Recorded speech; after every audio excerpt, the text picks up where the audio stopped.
नमस्कार छात्रों, मैं गिरिराज मंडल आपके समक्ष एक नई वीडियो के साथ में हाजिर हूँ। इस वीडियो में आपका बहुत बहुत स्वागत, अभिनंदन। आज अपन इस वीडियो में कक्षा 10 गणित प्रश्नावली 2.2 बहुपद भाग 3 के बारे में अध्ययन करेंगे, जिसमें आपको शून्यकों का योग दिया हुआ होगा, शून्यकों का गुणनफल आपको दिया हुआ होगा। इनके माध्यम से अपन को द्विघात बहुपद ज्ञात करना है। मैंने आपको द्विघात बहुपद का व्यापक रूप आपको बताया था, उसके अकॉर्डिंग ही अपन को द्विघात बहुपद ज्ञात करना है। द्विघात बहुपद ज्ञात करने का दो तरीका है, वो दोनों ही तरीके हम आपको बताएंगे कि द्विघात बहुपद हम कैसे ज्ञात करते हैं। तो हम देखते हैं, सबसे पहले फर्स्ट नंबर की बात करते हैं। हल क्रमांक फर्स्ट नंबर यानी पहले का फर्स्ट नंबर, जिसमें आपको लिखेंगे सबसे पहले दिया हुआ है। क्या दिया हुआ है? देखिए, यहाँ आपको शून्यकों का योग, जिसके शून्य का अपन मानते हैं अल्फा और बीटा, दो शून्य का अपन मानते हैं, इनका योग अपन को देखा है कितना? 1/4। इसको ये भी लिख लो आप, ये किसके बराबर होता है? -b/a के बराबर होता है। यानी शून्यकों का योग जो होता है वो किसके बराबर होता है? -b/a के बराबर। और इसका मान हमको क्या दे रखा है? 1/4। ध्यान करना, इसी प्रकार से शून्यकों का गुणनफल जो कि किसके बराबर होता है? c/a के बराबर। ये आपको पहले आप क्लियर कर चुके हैं कि a क्या है? x² का गुणा, b क्या है? x का गुणा, और c क्या है? यानी अचर पद है। तो देखिए, यहाँ इसका मान है कितना? -1/1 लगाने का अपन को पूर्ण अधिकार है, कोई दिक्कत नहीं, हम बटा 1 लगा सकते हैं। किंतु देखिए, यदि हम सूत्र के माध्यम से करेंगे तो फिर a का मान बराबर करना आवश्यक नहीं है। किंतु यदि हम व्यापक रूप के माध्यम से करेंगे तो हमको a का मान बराबर करना पड़ेगा। तो हम पहले सूत्र के माध्यम से देख लेते हैं, फिर जब अपन व्यापक रूप से करेंगे तो फिर अपन आपको बताएंगे कि a का मान अलग अलग नहीं हो सकता, a का मान समान होना चाहिए, वो अपन करेंगे। तो देखिए, द्विघात बहुपद क्या होगा? द्विघात बहुपद px बराबर जो होगा वो होगा x² माइनस शून्यकों का योग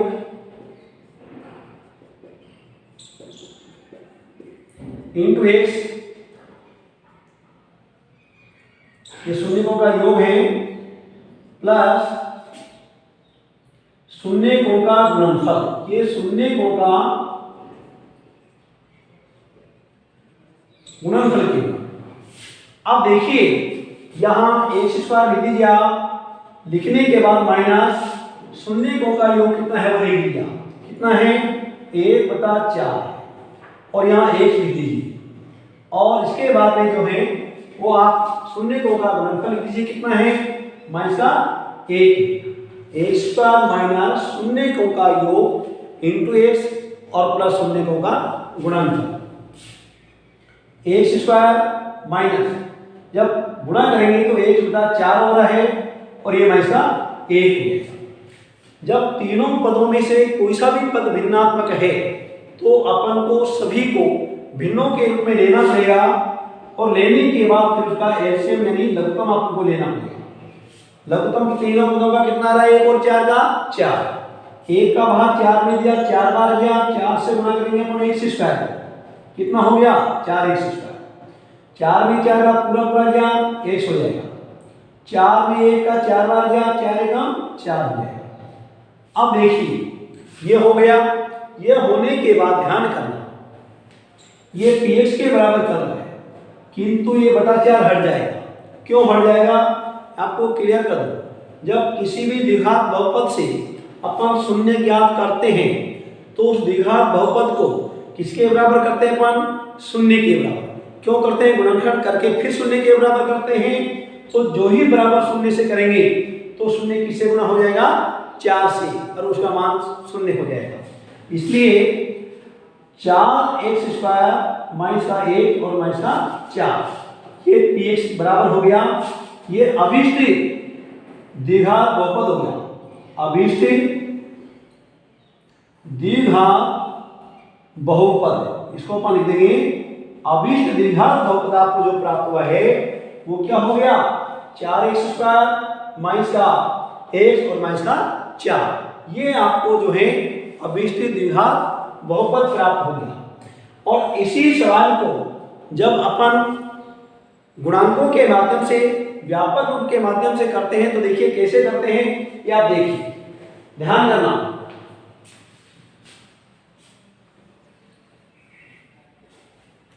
आप अपनी नोटबुक में इनको उतारते रहिए।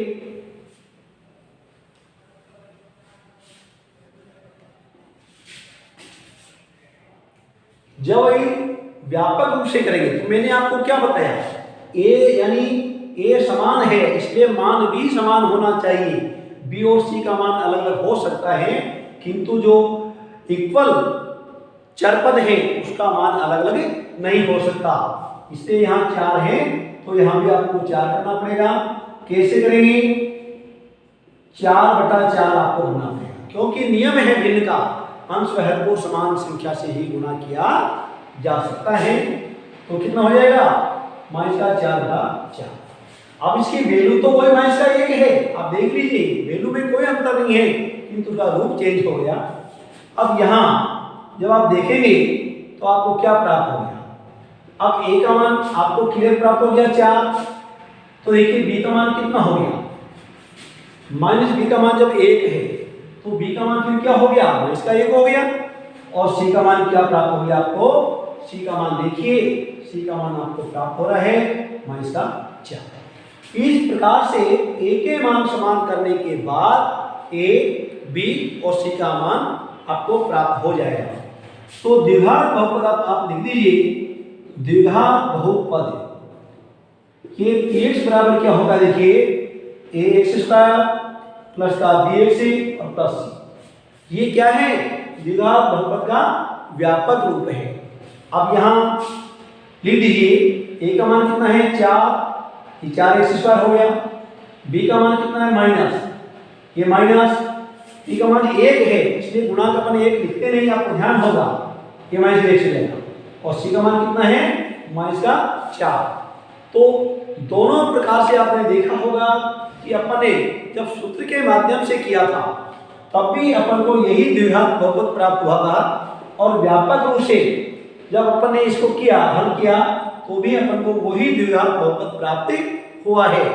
तो प्रिय बालकों, दोनों विधि में से जैसी भी विधि आपके आती हो उस विधि का उपयोग आप बोर्ड एग्जाम में या सामयिक जांच में या हाफ ईयरली में जो भी एग्जाम आपके लगे उसमें अपन कर सकते हैं।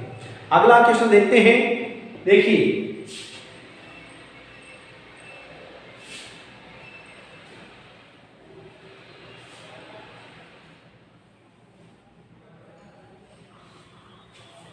यहां आपको शून्य गुणों का योग सेकंड वाले में देखिए, शून्य गुणों का योग आपको दे रखा है सेकंड में इसका 0, यानी माइनस का b/a होता है और इसका मान 0 है तो बटा 1 लगा सकते हैं। गुणनफल में आपको क्या दे रखा है? √5, यानी ये c/a के बराबर होता है।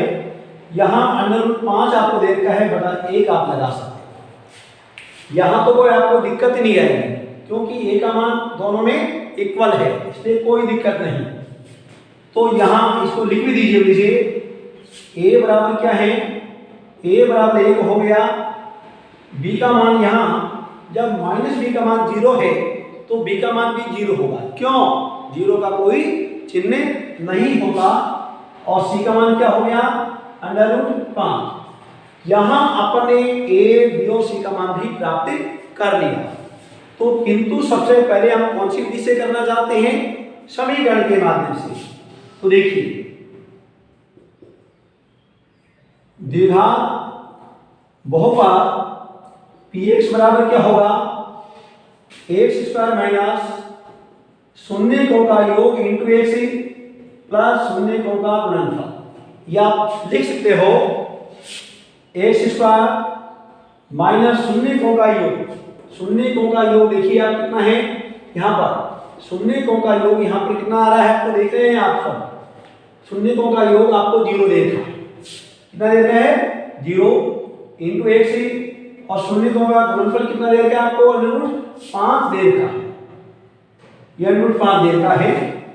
एक्स स्क्वायर एक्स को जब शून्य से आप गुणा करोगे तो ये तो शून्य हो जाएगा, इसलिए इस पद को लिखने की आवश्यकता नहीं है और ये √5 आ गई। ये आपको क्या प्राप्त हो गया, द्विघात बहुपद। कौन सी विधि से, समीकरण के माध्यम से। अगर इसी को अपन व्यापक रूप से करें, व्यापक रूप से करते हैं तो ध्यान करिए आप, ए एक्स स्क्वायर प्लस का बी एक्स यानी पी एक्स बराबर करिए इसको ए एक्स स्क्वायर प्लस का बी एक्स प्लस सी। ये क्या है, द्विघात बहुपद का व्यापक रूप है। और जब अपन ने यहाँ ए बी और सी का मान प्राप्त कर लिया तो आपको मान रखना है केवल ए का मान कितना, 1 एक्स स्क्वायर लिख दीजिए, बी का मान कितना है 0 इंटू एक्स, सी का मान कितना है √5। ये पहले तो आप मान रख दीजिए, कोई दिक्कत नहीं। फिर देखेंगे आगे क्या होता है, एक्स स्क्वायर के आगे गुणा ए के तो अपन लिखेंगे नहीं, एक्स स्क्वायर हो गया, एक्स 0 से गुणा हो रहा है, ये शून्य हो गया और ये केवल √5 रह जाएगा।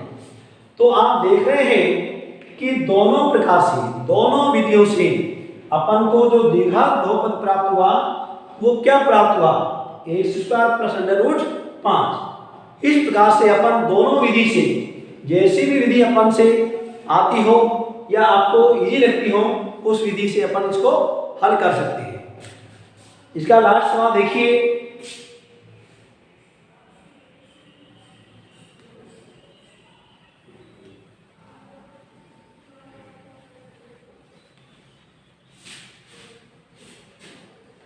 ध्यान देना। इसी का तीसरा क्वेश्चन आप देखिए, आपको देता है तीसरे में आपको शून्य को का योग जो देता है वो देता है -1/4 और गुणनफल जो c/a के बराबर होता है वो देता है। आपको ध्यान देना, ये योगफल है और 1/4 गुणनफल है। यहाँ भी आपको कोई परेशानी इसलिए नहीं आएगी कि यहाँ a का मान इक्वल है। a का मान आपको इक्वल करना है कभी, जब आप व्यापक रूप से हल करेंगे। तो ध्यान दीजिए, तो इसमें आपको द्विघात बहुपद एक्स बराबर क्या हो जाएगा, एक्स स्क्वायर माइनस शून्य को का योग इंटू एक्स प्लस शून्य को का गुणनफल। ये सूत्र आपको लगाना है और लगाने के बाद एक्स स्क्वायर माइनस शून्य को का योग देखिए, शून्य को का योग -1/4 आपको देता है इंटू एक्स कर दीजिए और गुणनफल में आपको 1/4 दे रखा है, शून्य को का गुणनफल। तो आगे अपन लेते हैं एक्स स्क्वायर, माइनस को माइनस से गुणा करेंगे प्लस का चिन्ह हो जाएगा, 1/4 को जब x से गुणा करेंगे तो 1/4 हो जाएगा और 1/4 लगा दीजिए। मैंने आपको बताया तीनों में से किसी भी पद में भिन्न है तो अपन को सभी पदों को भिन्नात्मक बनाने के बाद फिर एलसीएम लेंगे, लघुत्तम लेंगे। तो देखिए लघुत्तम जब हम 4 लेंगे तो 4 बार गया तो ये 4x स्क्वायर हो जाएगा, दोनों में पूरा पूरा जा रहा है तो x और ये प्लस का 1 रहेगा। बहुपद कभी भी बटे में नहीं होता, बटे में कोई राशि है तो वो हट जाएगी, क्योंकि मैंने आपको बताया कि शून्य ज्ञात करने के लिए हम बराबर में 0 करते हैं और 0 जब 4 से गुणा होगा तो वो शून्य हो जाता है।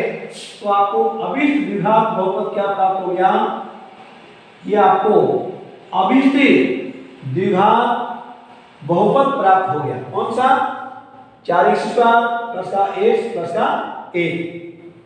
इस प्रकार से देखिए ये आपको अभीष्ट द्विघात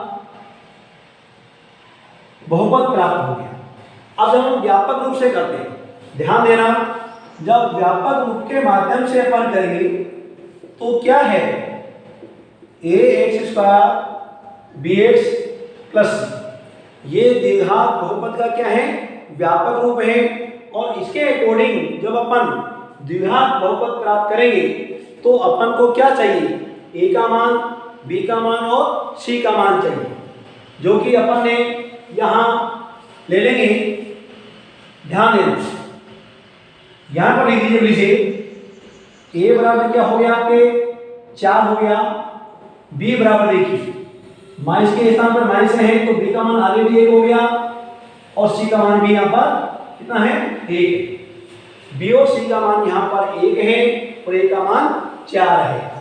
तो देखिए क्या हो जाएगा, 4x स्क्वायर 1x और सी का मान भी 1 है।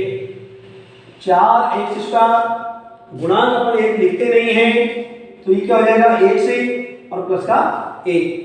आप देख रहे होंगे कि दोनों प्रकार से द्विघात और बहुपद का जो मान है वो बिल्कुल समान है। तो प्रिय बालकों, दोनों विधि से आपको बताया गया है, दोनों में से जो भी विधि आपको सरलतम लगे उस विधि से आपको सवाल को हल करना है। आगे आने वाले वीडियो के लिए आप जुड़ते रहिए, वीडियो को आप देखते रहिए और आगे आने वाले वीडियो के लिए आप जो है निरंतर हमारे वीडियो को देखते रहिए, जुड़ते रहिए। तब तक के लिए बहुत बहुत धन्यवाद।